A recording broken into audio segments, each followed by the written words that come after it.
వదిలిపెట్టమని ఈ కూటమి నేతల అంతు చూస్తామంటూ మాట్లాడారు. బెదిరింపులకు దిగారు. వారి పార్టీ కార్యకర్తలను కూడా రెచ్చగొట్టేలా మాట్లాడారు, రెచ్చగొట్టేలా వ్యాఖ్యలు చేశారు.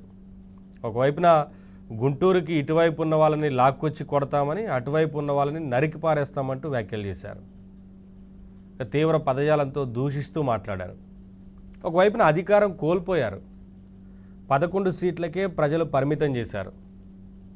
గత 5 ఏళ్ల వైసీపీ కాలంలో చేసిన అక్రమాలు, దౌర్జన్యాలు, అవినీతి వీటన్నిటికి సంబంధించి పెద్ద ఎత్తున ఒకవైపున విచారణ జరుగుతూ ఉన్నాయి. స్కామ్లు జరిగాయి.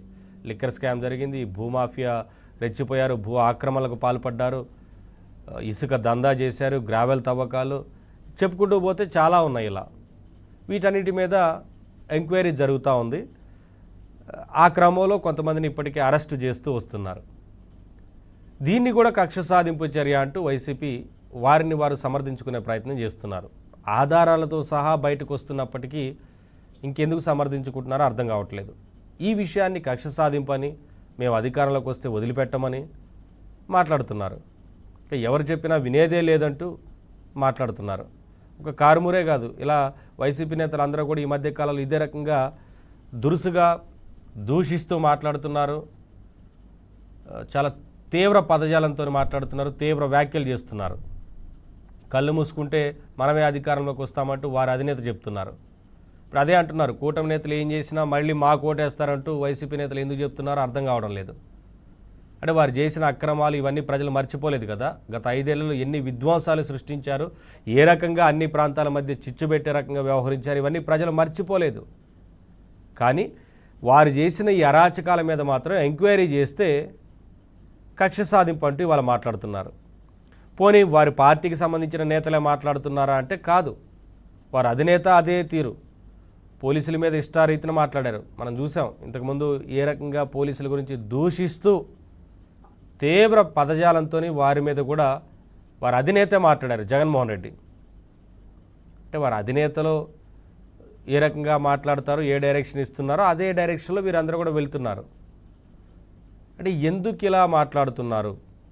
11 సీట్లే ప్రజలు ఇచ్చినప్పటికీ కనీసం అసెంబ్లీకి వచ్చి ప్రజా సమస్యల గురించి మాట్లాడాల్సిన వారి అధినేత అసెంబ్లీకి రారు, మిగతా 10 మంది ఎమ్మెల్యేలు పంపించరు, ప్రజా సమస్యల గురించి మాట్లాడరు. అసలు ప్రజా సమస్యలు కాదు, ప్రభుత్వంలోకి వస్తే ఏం పనులు చేస్తాము, ఈ ప్రభుత్వం ఏం చేస్తుంది, లేదా నిజంగా నిర్మాణాత్మకమైన విమర్శ ఏదన్నా ఉంటే, ఒక కన్స్ట్రక్టివ్ క్రిటిసిజం అనేది ఉంటే ప్రభుత్వానికి సూచనలు చేస్తే మేము సిద్ధంగా ఉన్నాము వాటిని స్వీకరించడానికని ప్రభుత్వం చెప్తున్నా అసెంబ్లీకి వచ్చి మాట్లాడరు. అవేమీ లేదు. పోనీ అధికారంలోకి వస్తామంటున్నారు, వస్తే ఏం పనులు చేస్తామో చెప్పట్లేదు. మళ్ళీ ఎంతమందిని అరెస్ట్ చేస్తాము, మిమ్మల్ని తీసుకొస్తాము, లాక్కొస్తాము, ఈడ్చుకొస్తాము, నరికి పారేస్తామంటూ వ్యాఖ్యలు చేస్తున్నారే తప్ప దీన్ని ప్రజలు అర్థం చేసుకుంటారు.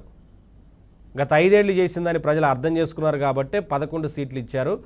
ఇప్పుడు వారు మాట్లాడుతున్న ఈ తీరును కూడా ప్రజలు అర్థం చేసుకుంటే ఆ తర్వాత ఆ 11 కూడా వస్తాయా రాదా అంటూ ఇవాళ కూటమి నేతలు కూడా మాట్లాడుతున్నారు. రాష్ట్రంలో కూడా అదే చర్చ జరుగుతూ ఉంది. ఒకసారి వీటన్నిటికి సంబంధించి వాటి డిబేట్లో మాట్లాడదాం. అంతకన్నా ముందు కారుమూరి ఏం వ్యాఖ్యలు చేశారో ఒకసారి చూసి మనం డిబేట్ని కంటిన్యూ చేద్దాం.